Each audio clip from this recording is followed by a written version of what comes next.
is everywhere and constantly on the rise.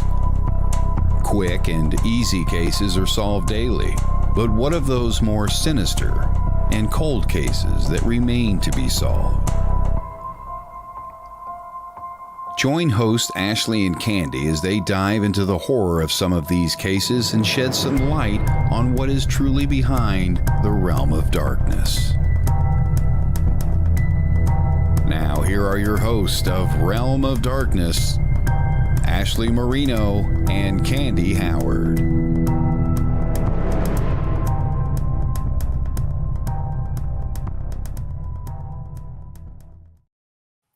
Hello, everyone. Welcome to Realm.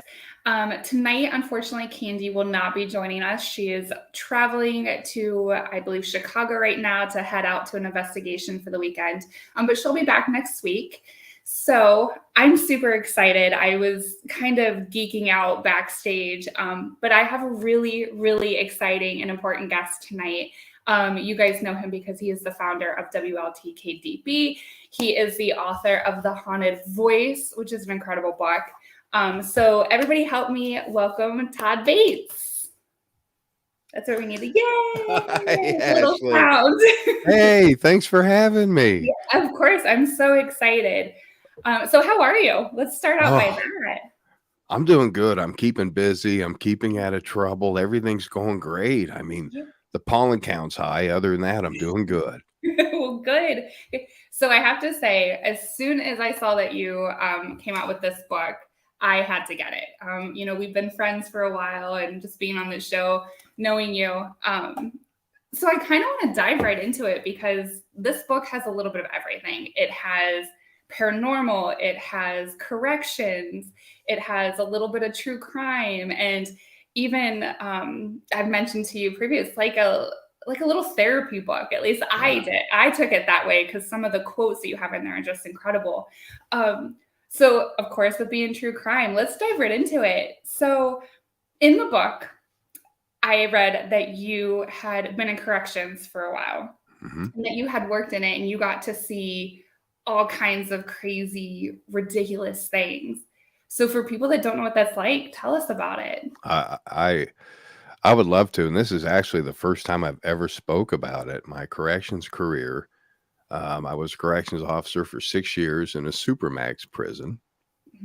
Started out as a green rookie driving around the perimeter, and then I wanted to work a cell house. Oh. So what do I choose at that age? The worst. So I worked the worst cell house on the left wing. I'll never forget it.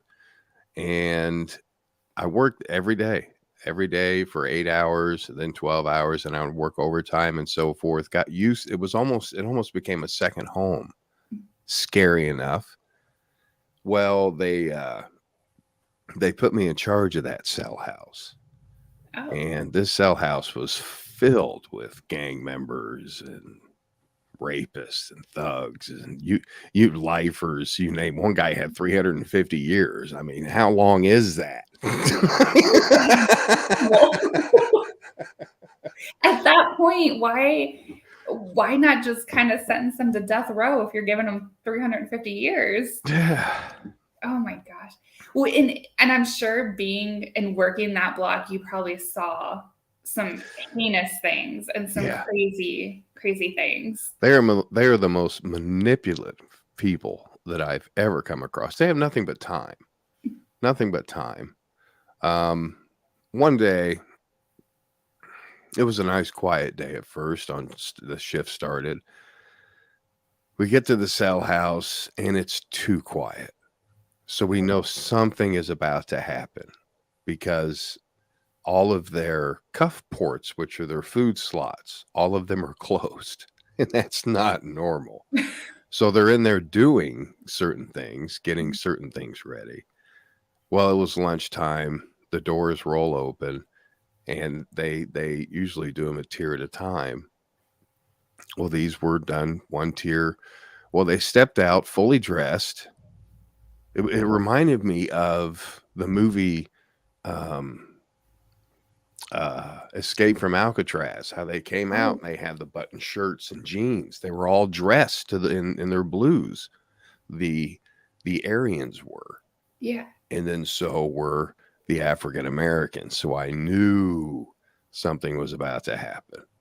So of course we watched it, and there was a little scuffle in the corner by the shower, and of course you call that out. Well, it went gangbusters.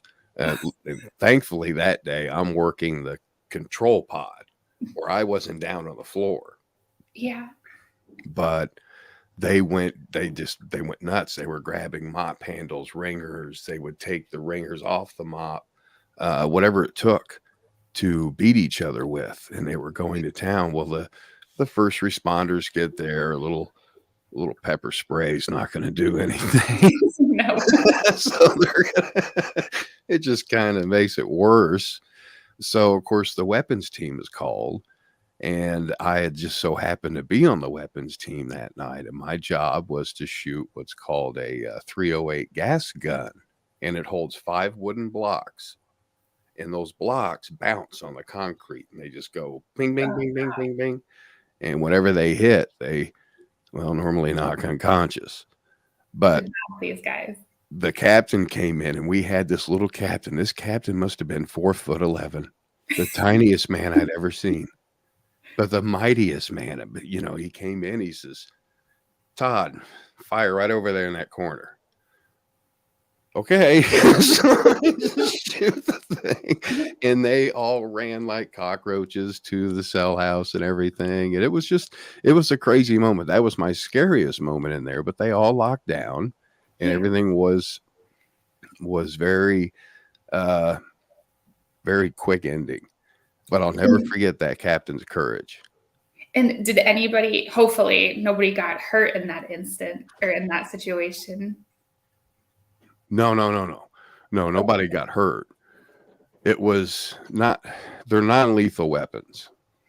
Well, I So- mean, like the workers at least, and the security guards, and Yeah. those are the people I care about. The lethal weapons, they're held in the towers and in the armory and places like that. We were only allowed to carry the non-lethal weapons, but they're non-lethal. They leave a massive bruise, though. I mean, a pretty good sized bruise. There's other types of weapons they use in corrections that shoot plastic bullets. They shoot bean bags. We had stun shields, those things, and we all had to be tested. We all had to be certified to use those. So we all had to be shot with each one of these weapons. Oh gosh. Oh, it was fun times. It was horrible. Yeah. You know, the stun shield, I peed myself. You know, it happens. Well, I mean, I know people do that just by getting tased. I couldn't imagine. Oh my. So what made you want to get into corrections? All of my life, I'd always wanted to work either law enforcement or broadcasting. Those were my 2 dream jobs. And To they're be 2 completely different stuff. Yeah, 2 completely different things. Yeah. And law conservation officer, that was my dream job.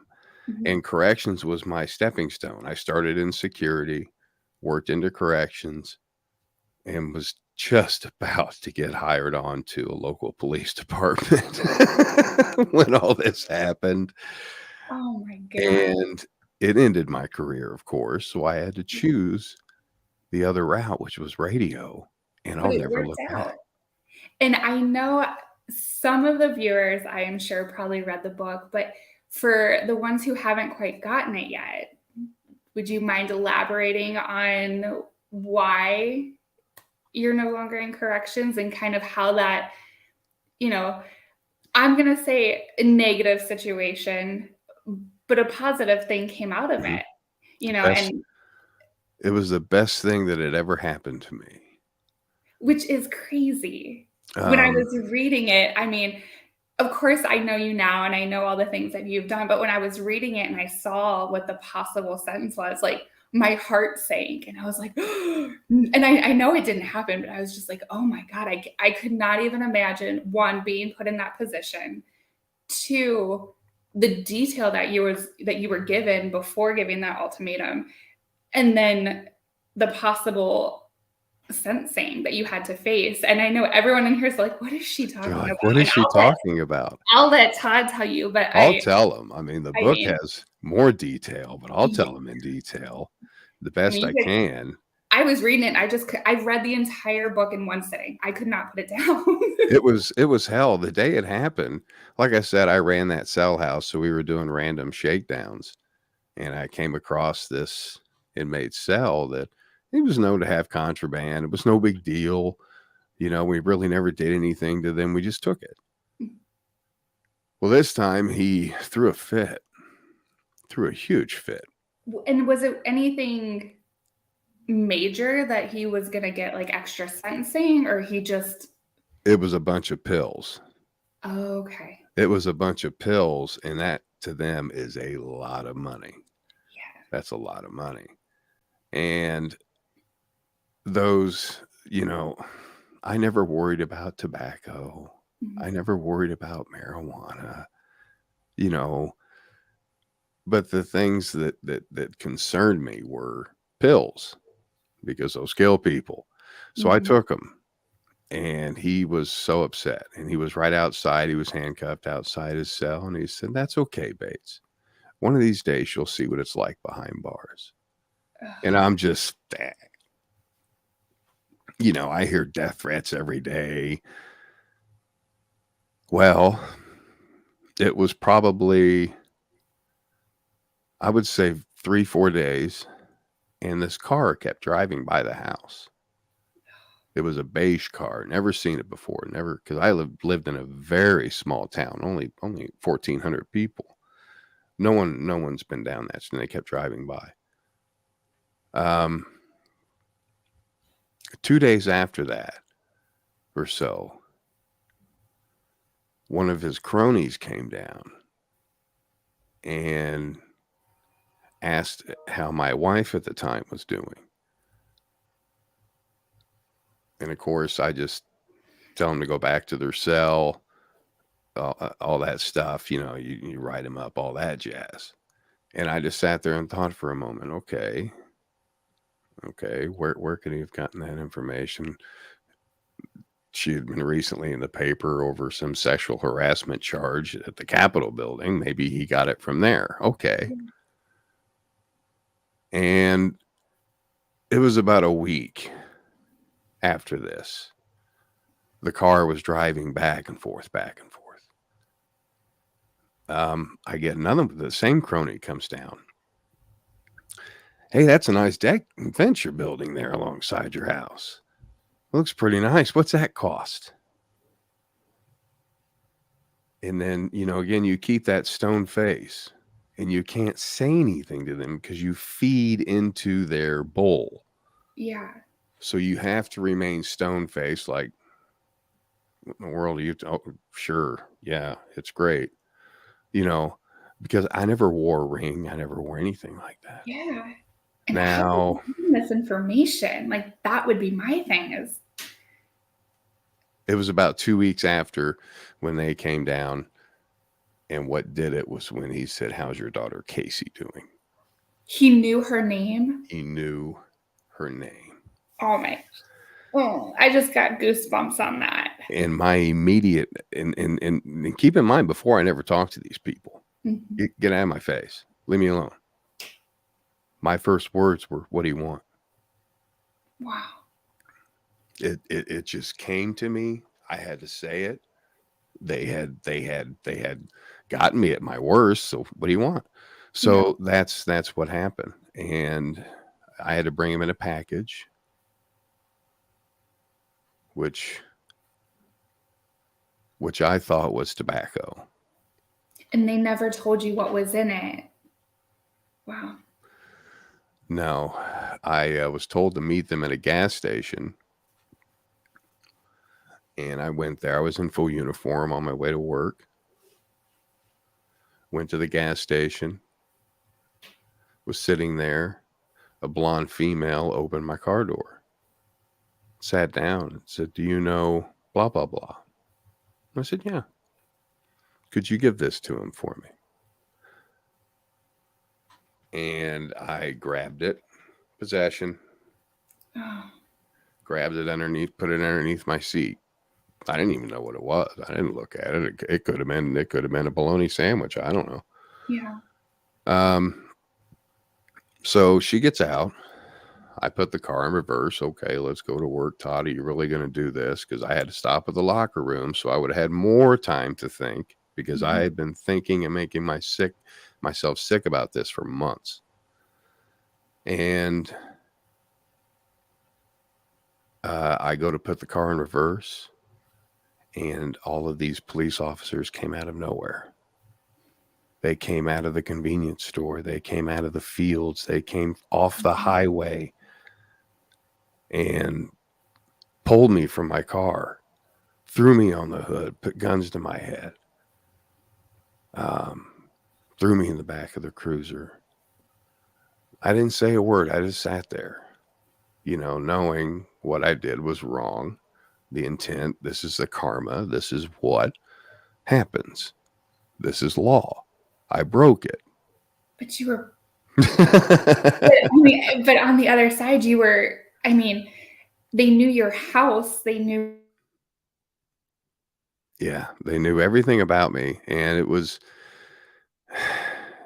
getting bad, because working what I did to get away from that individual because of the harassment that I was getting, because I kept saying, okay, I'll go bring it in. I'll take care of the package. And then I would talk myself out of it. This went on for about a week. And I transferred to the secured housing unit, which is where they're locked down 23 hours a day. So I felt relieved there. I had time to think on what I was going to do. And that's when I knew what I was doing was dead wrong. Trafficking? Are you kidding me? Yeah. That's a Class C felony. That's a horrible thing to do. But I was going to do that to save my family, and I would do it again. Yeah. That's what made me who I am. But I did that, and of course was arrested and sentenced to 3 years. And and that just, it baffles my mind, because you tell a little bit in the book about what the sentencing you were looking at versus what you got, but at the end of the day, like, this is where, and I mean, I'm sure people are going to be mad at me, but I think that corrections in the justice system is so screwed up. Corrupt. Yes, because you, who has no record, and I'm sure at some point you told them your reasoning behind it. And if I was in that scenario where somebody knew my son's name, I would absolutely do the same exact thing. Any parent's going to do what they have to do to save their family and their children. And the fact that they did not give you any kind of leniency, it baffles my mind. And the fact that even the guy admitted to what he did to you. And they wanted to use me as an example. They wanted to use me as a scapegoat. It wasn't 12 months after my incarceration, my sentencing, and this was one of the happiest days of my life. A member of their internal affairs department was arrested for trafficking cocaine and it was all part of this big ring. Was it the same situation, or was this person legitimately? No, this person legitimately did. Yeah. So it happens. It's karma. And that's how I had to look at it, because it kicked my ass. Being in prison kicked my ass. Yeah. I mean, it broke every single being, my soul. It was ripped out. I just had a shell. Yeah. And, going through that, though, is when a lot of the spiritual things started to hit, because all the muck was gone. Mm-hmm. It was put in the back of my mind, because it was so fresh, so new. I mean, here I am laying in a cell for 24 hours a day with a camera on me. It's terrible. Yeah. It's like being sent to your room, but you can't leave. And then working both sides, they had to put me under lock and key. I've Mhm. been trained to get out of the electronic cells. Yeah. So I had to be put under lock, and that's scary. And it broke me. Well, and And also, for your safety, because I know they say a lot of police officers or correctional officers that do get arrested, sometimes they're targets for mhm, people who were upset with them in the system originally. mhm. So, I mean, I cannot imagine being locked in a cell for 23 hours a day and you're just sitting there with your thoughts. Just have your thoughts. I had thoughts in medical books. I had people that I went to training with that fed me. It Wow. was unbelievable. And we would But sit there and talk, of course, but yeah. it was very humbling. Because my ego back then was so huge, I would topple over. It Mhm. was huge. And I needed that to happen. I needed it to happen There's for comment bookends, so I can put up. oh. Yeah, that's how I was like, I swear I'm paying attention. I just trying to, they're trying to see the book.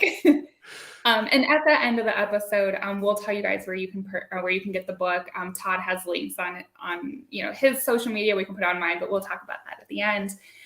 But yeah, being in your cell for 23 hours, like you said, it's almost like where you said that spirituality started. It's almost like a different form of shadow work. It was an awakening. It was Mhm. definitely an awakening because I was sitting there, and before then I had had a little bit of problem with alcohol, but it wasn't until after I got out that it got worse. But I sat there and would try and reconnect with my core, try and reboot myself because I felt hopeless. I felt like I was nothing. I had another inmate tell me, "Well, Bates, with that record, you're never going to work a job again. So enjoy that." And you hear these things, and you get bullied in prison just like you would Mhm. anywhere else. Now, no one bothered me. They knew I was a corrections officer. No one bothered me. For 30 minutes a day, I would be able to watch TV with, two other guys that sat out there, and we'd talk and hang out and stuff. It wasn't the end of the world. I had social time, but it was that 23 hours I was locked in there that drives you nuts. And that's what broke me. But it had to.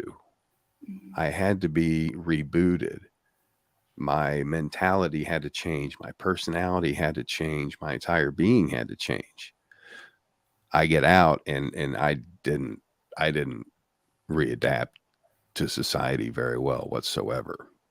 Yeah.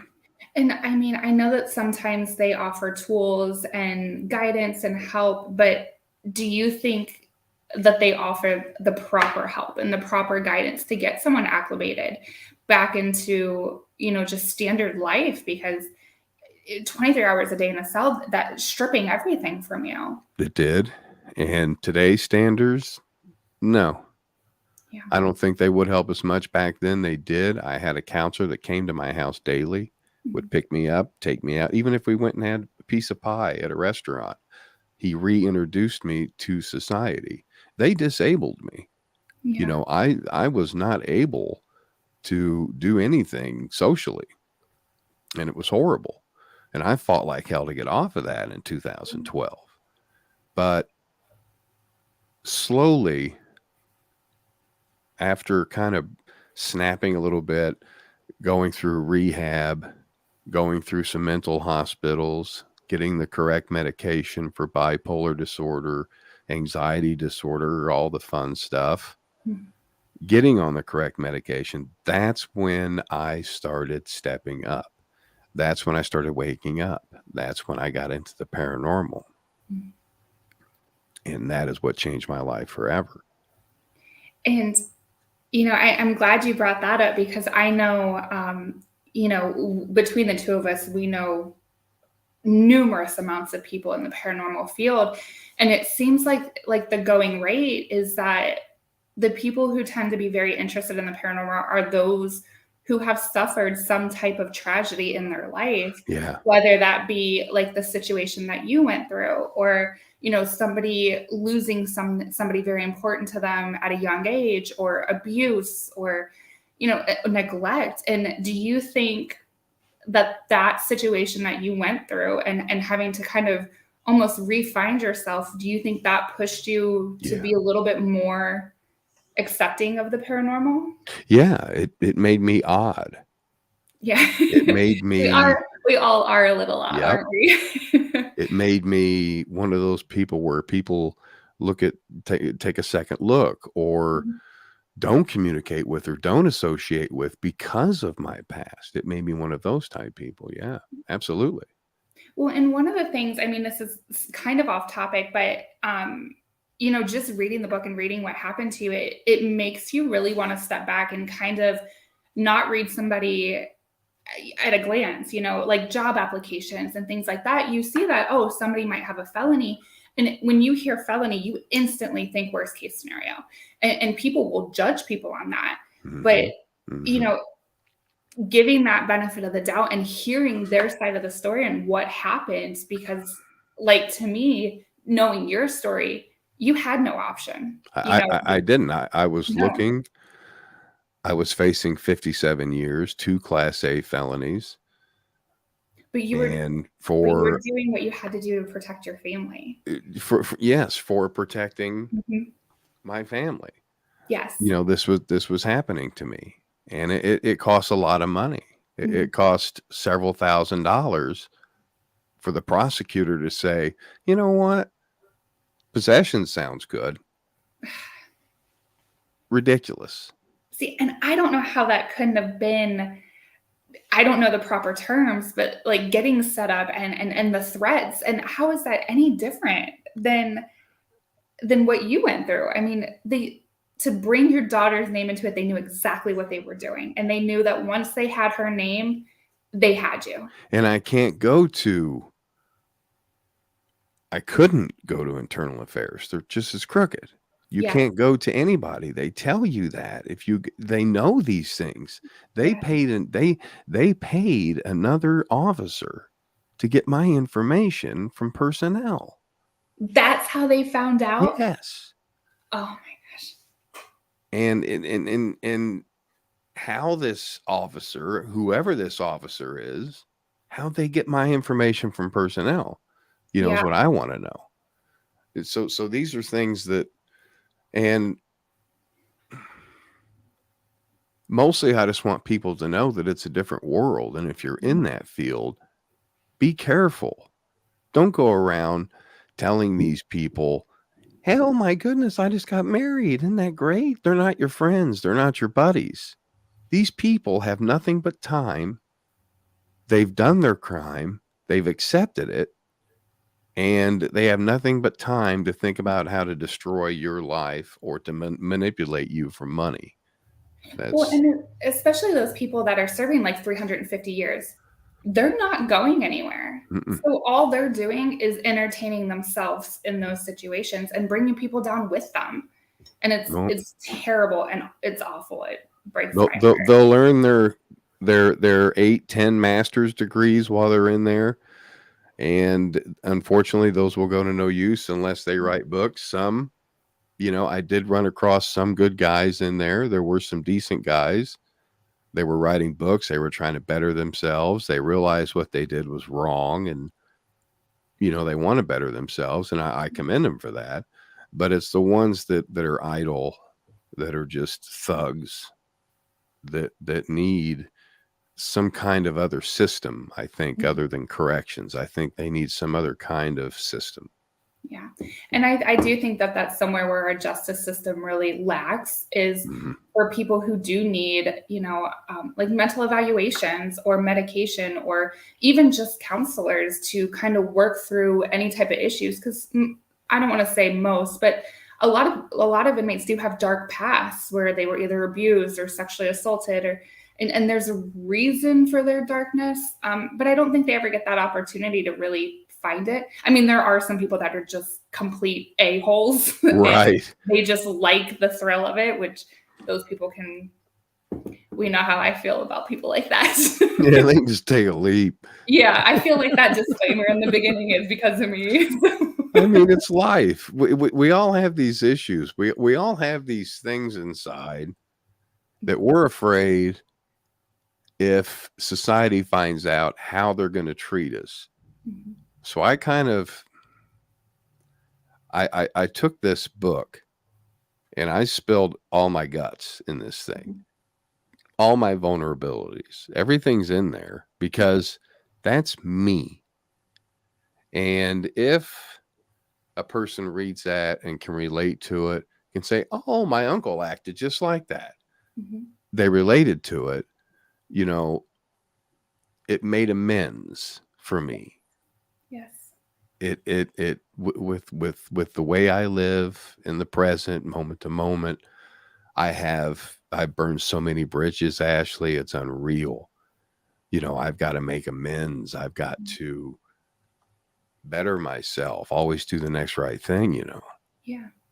But I mean, but the positive aspect in all of that is, you found the paranormal and that was part of, I mean, you got into EVPs and then getting into the radio and having, the haunted voice as a station for a long time. I mean, you were able to, through your experiences, you were able to bring a bunch of people together.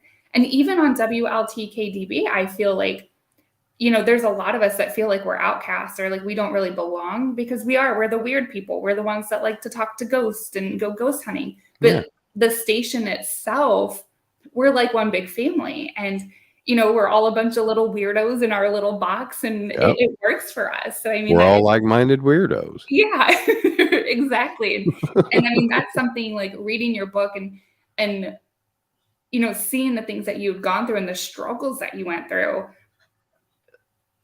but you made this safe haven of a station for all of us who may not have experienced something as horrible as you, but, all of us have some type of issues, trauma, tragedy, but you've made this safe place for us all to talk about it and be ourselves. And that's one thing where like, I put the book down. I was like, I just want to cry. I just want to hug you. I just want to all kinds of things. Well, you know how people carry around bad karma. Karma comes around full circle.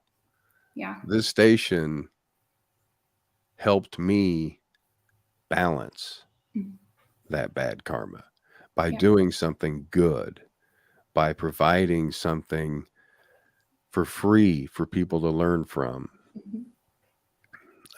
Sure, it's a service, but it's a platform. It is, and I had to do that to, again, make amends with myself and get that out there.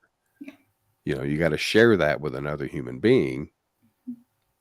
Why not share it with the world? And people are going to relate to it because you're honest, you're real, you're raw. And so that's where people are going to relate. And, one of the quotes, I know it's almost time for break, but one of the quotes that you had in the book that I absolutely loved was, you have nothing to fear from the dead, only the living. And when I read that, I'm like, that is so true. So many people are terrified of spirits and paranormal, but it's just research and understanding that there's something else out there. It's the living that are there. That's where you run into your problems. Definitely the living, and you've got to watch your P's and Q's around them. Yes. Around spirits, it's different. Yeah. Yeah. They just want to communicate. It's the living that will stab you in the back. But with that, I do think it might be time to take a break if we're ready. I think that's a good. Hey, I'll tell you what, Ashley. Yeah. I just made this today. We'll debut it on your show. It'll be fun. See what you guys think. It's the new book ad. Perfect. We'll be right back.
Okay, that's pretty badass. Sorry, natural language.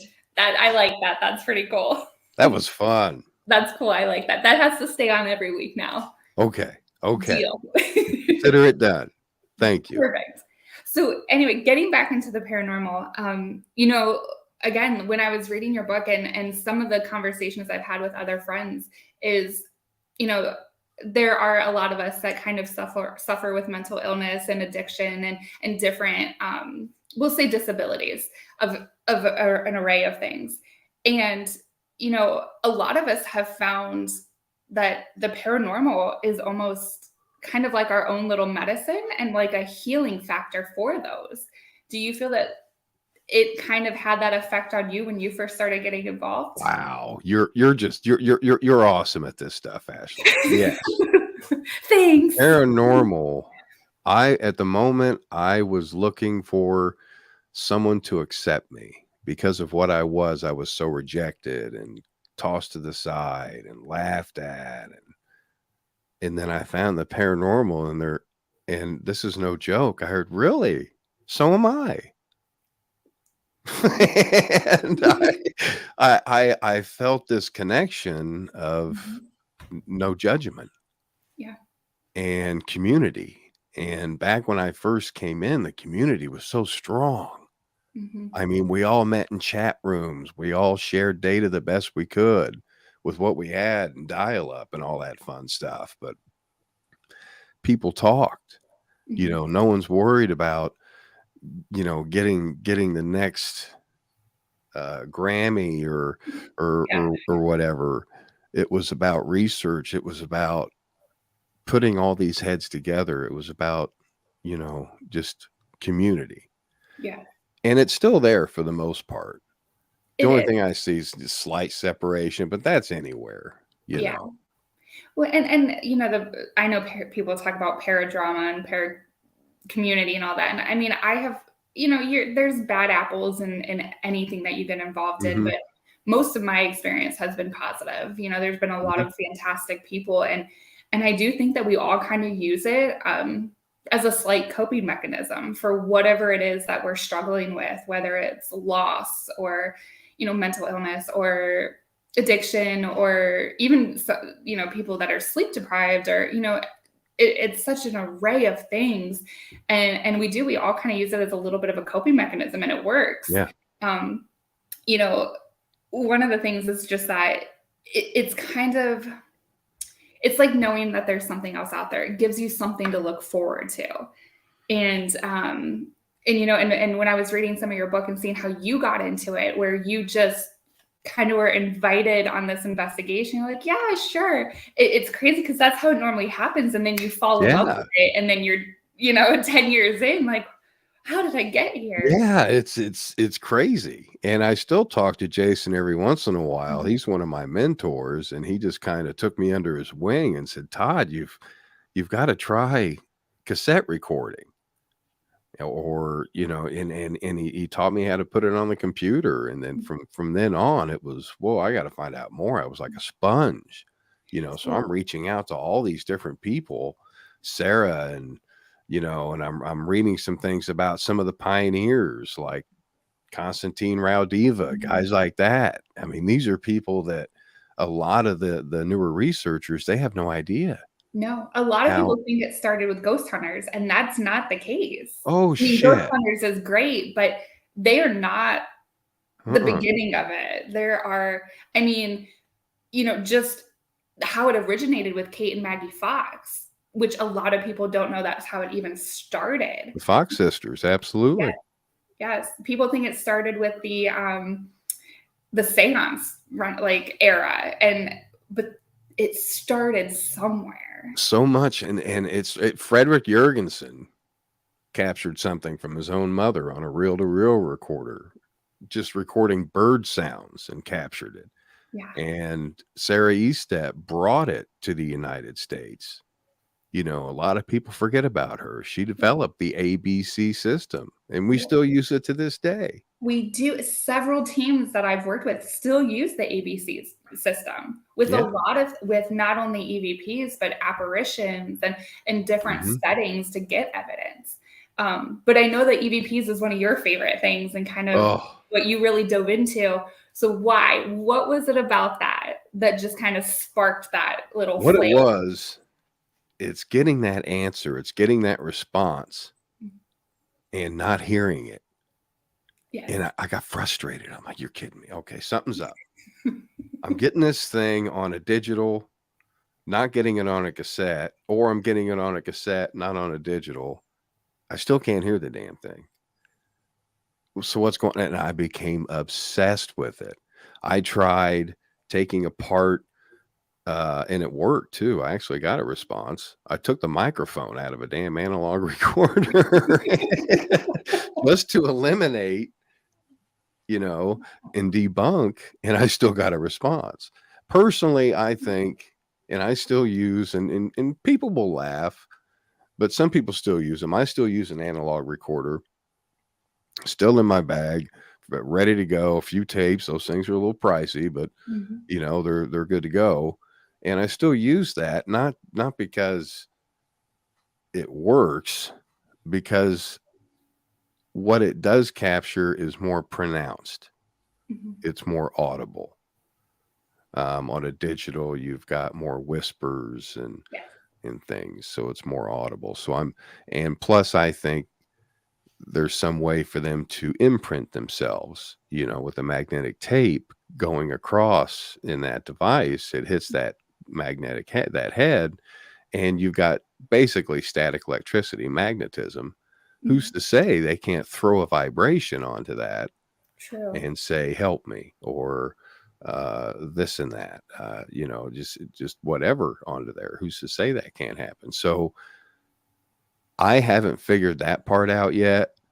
And until I get an absolute on it, then I'll switch to something else. But I've got to get an absolute first. So do you think that, because I know a lot of people assume that EVPs are always intelligent. Do you think it is possible that it could pick up intelligent and, like you said, imprinted more of like a residual? Yeah, I do. I think a lot of residual, a lot of people visit cemeteries, and I don't. There's right and wrongs with that. It's a good place to get used to being around death. But one thing I want people to understand is when you're recording over someone's grave and you get some kind of response, it may not be that person in that grave. It may be a grieving individual from the living that was around, leaving that residual energy. Yes. So just, be wary, be mindful when it comes to things like that. Yes. Preach. That is what I have to say. Because I preach on that, because I am a big believer that any type of strong emotion or any type of strong feeling, it imprints on the late, because we're all energy. So I feel if you're crying, or there's a tragedy, there's a car accident, or even extreme happiness, I feel that energy is caught in a moment in time, which would be residual. And it's not necessarily a haunting or a spirit. It can just be an imprint of energy from that extreme emotion in that time. Yep. And it's energy. You see, it can't be destroyed. It can only be transferred to something else. So there's a lot of it. There is a lot of it. Yes. So who's to say that places like these old buildings that people are investigating, they have the limestone foundations. There you go. There's a sponge right there. Yes. Bedrock, limestone. It's porous. They've proven that with the trumpet, actually. It holds sound. Well, that's what I think with like Gettysburg, where people hear the cannons. Yes. I laugh because I'm like, cannons aren't alive. They're not ghost cannons. So that's, just the energy and the emotion of what was going on. The cannons imprinted on the land. So you're going to hear these cannons. You're going to hear these gunshots, because that's what was heard during that time when all of that fear and excitement and death and all of those emotions were mixed together. It's kind of like its own little portal. I agree. And I actually captured an EVP to validate that, of a scene, a murder scene. It was a mafia hit. That this was later to be found out. She was bludgeoned to death with a baseball bat. This guy was to burn the area, and he didn't know there were 2 kids. Oh no. Yes. So 2 kids were found in the closet holding hands. It was horrifying. Oh my God, that's terrible. So we didn't gain access. They gained us access to the front porch. They said we can sit on the front porch and do whatever we needed to do. And we captured something very heart-wrenching from that. The residual energy. You could hear the screams. You could hear the swing. You could hear the connection. You could hear a lot of different things in this file. And the wind blows over it a little bit, but it was one that taught me that this stuff can float anywhere, day, night, anywhere. It's the luck of the draw. It's like fishing. You just keep throwing that line in, and eventually you'll get a bite and just set the hook. Yeah.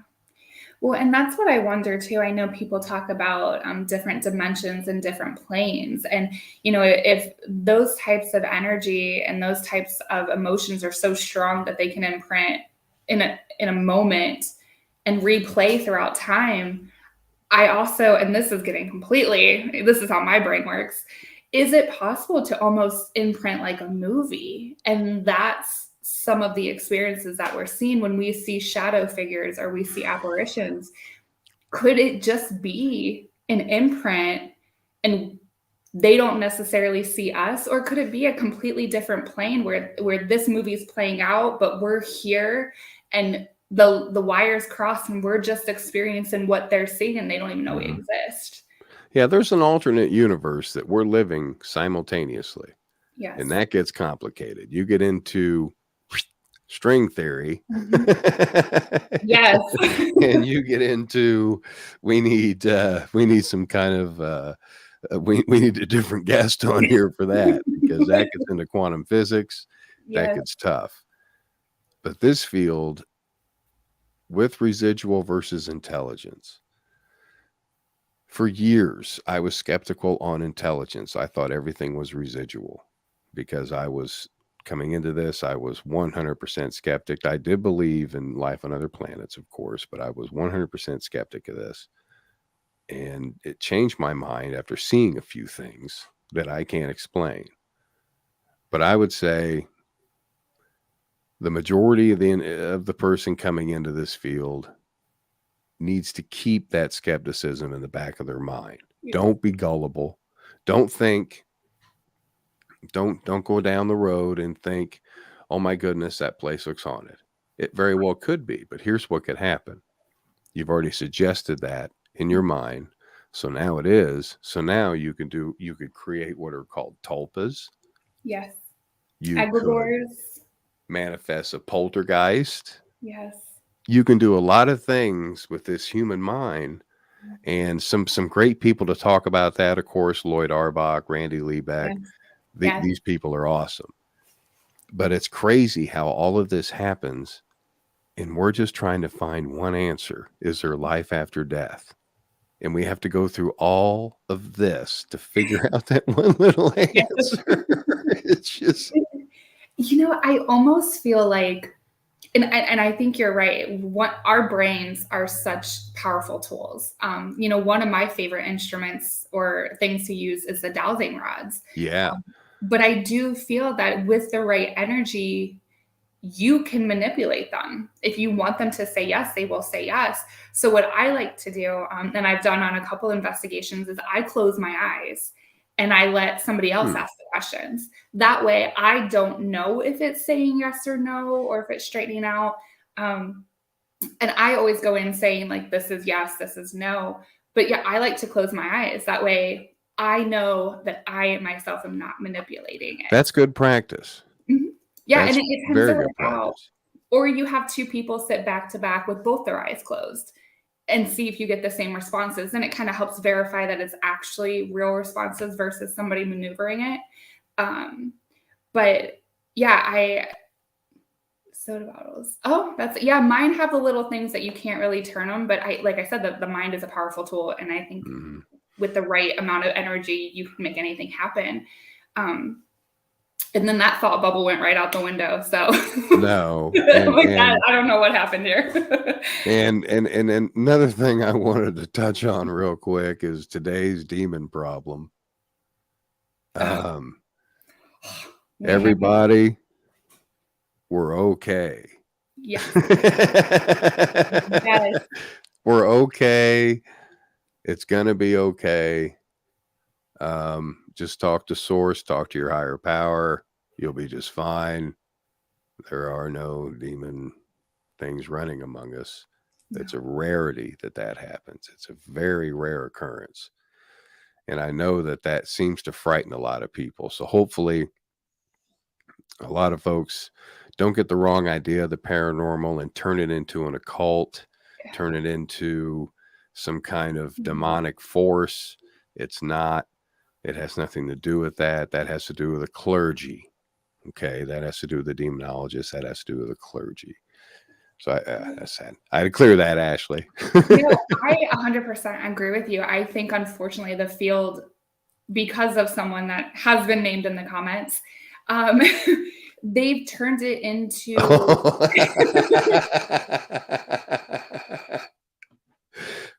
Thanks, Bill. Entertainment factor. It's not about the experiments. It's not about the knowledge and what we're trying to gain from it. This individual is strictly looking for entertainment. Demons, true dark. It takes a lot. It takes a lot to conjure something like that up. You would have to use perhaps a Ouija. You would have to have some kind of inexperience with the Ouija. You would have to have a lot going on. You have to go through separate stages, oppression and so forth with that. It's not just something that just because something goes, doesn't mean it's a demon. No, it means, my grandpa used to do that, getting out of the chair. That could be a residual noise. Bingo. Right. We're human. We make all kinds of crazy noises. Yeah.